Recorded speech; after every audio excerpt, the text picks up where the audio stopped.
Saki boy, di ba very good ka Saki boy ko? Very good eh, no? Very good Saki Bait, boy. bait. Yan. Yung galing, agad-agad. Sana all. Ang galing mo kasi magtanggal ng ingrown, kaya binabalikan kita eh. Kasi yun lang naman ang kaligayahan ko, yung tanggalin ng ingrown ba. Yun ang masaya ko, yung tanggal ng ingrown. Hindi, yung... nagamay na kasi yung ano mo, paa mo. Pero magaling ka kaya maglinis, ano ka ba? Pero kung first time pa lang kita mahawakan, syempre, ay, ganon. nahihirapan din ako. Naaano ka rin? Oo. Ay, ganon. Ay, may ganon din pala. Oo.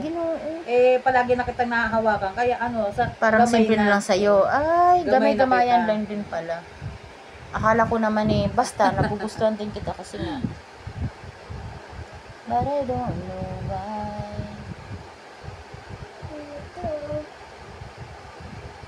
Anin, baby ko? Hindi ako makalayas-layas. Gusto ko nga sana mag-walter. Mas ano nga siya. Mas mature to. Mas mature tong isa. Itong isa ang pa-baby. Umiiyak pa nga sa school eh. Tawang-tawa nga ako eh. Nasa kalsada pa lang ako. Narinig ko na iiyak. Malakas? Oh, lakas! Tapos natatawa ako kasi sabi ni Ma'am Melody, laging umiiyak yan, hinahanap kayo, akala niya hindi niyo susunduin. Maaari bang dito siya tumira? Sabi ko, hindi pwede naman hindi siya susunduin. Eh, ang dami-dami pa namang nanay doon, hindi naman siya late talaga na late na susundo. Beautiful. Why? Beautiful si Mita. Baby ko yan eh. Pogi yan si Saki boy ko eh. Ito lang ang pogi sa pamilya namin eh. Nag-iisang lalaki. Nag-iisang lalaki. Yung mukha niya, mukha talagang mabait na. Oo. Mix yan eh. Mix ang mukha niya, mami niya. Maputi mami niya eh. Mana sa mami niya. Walang kumuha ng ano, yung talagang kung, di ba magaganda yung mga anak mo? Yung kumbaga ba yung... Walang nakuha, no? Yung mukha talaga dapat. Mga sexy anak ko eh. Magaganda mukha. Yung bunso ko lang medyo chubby, pero ang puti naman. Sa kutis naman bumawi yon. Pero sa slim naman ang katawan, itong dalawa naman ang pumalo. Yung panganay at pangalawa. Kahit mga nanganak na, ang i-slim, Diyos ko, yun ang katawan na hinahanap ko na bakit ako ganun. Tabain talaga ako. Ganda talaga mga kainis. katawan. Kaya nga ako nag-workout ako eh. Kasi ayokong lumaki yung bilbil ko eh. Pero parang Diyos ko, hirap na hirap ako. Yun nga, customer ko isa, bumili siya ng ano niya, treadmill niya, ng kaya bicycle niya, kahit nasa bahay lang siya. Ako din naman, nag-workout din ako. Nanonood siya ng Zumba, doon na lang siya. Doon din, ako rin, sa bahay din ako nagsusumba. Sabi ko, malaki naman space mo, kaya-kaya mo yan. Kaya hindi ako nagsusumba ngayon, hindi ako nag-workout. Kasi 1 week akong, may regla.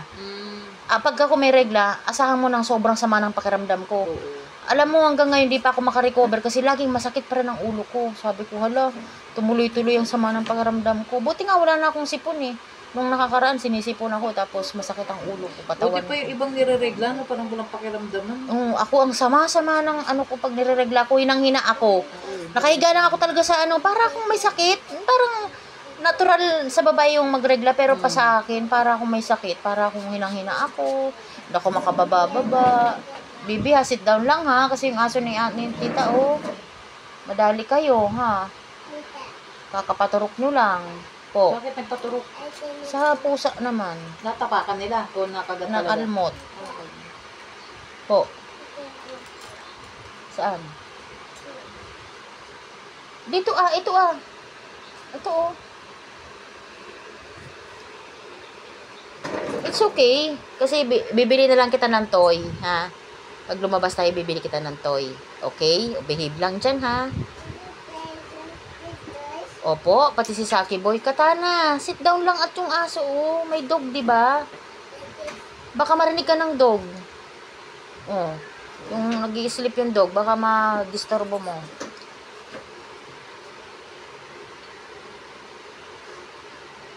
Minsan lang tayo makapag-chika-chika, ganito pa.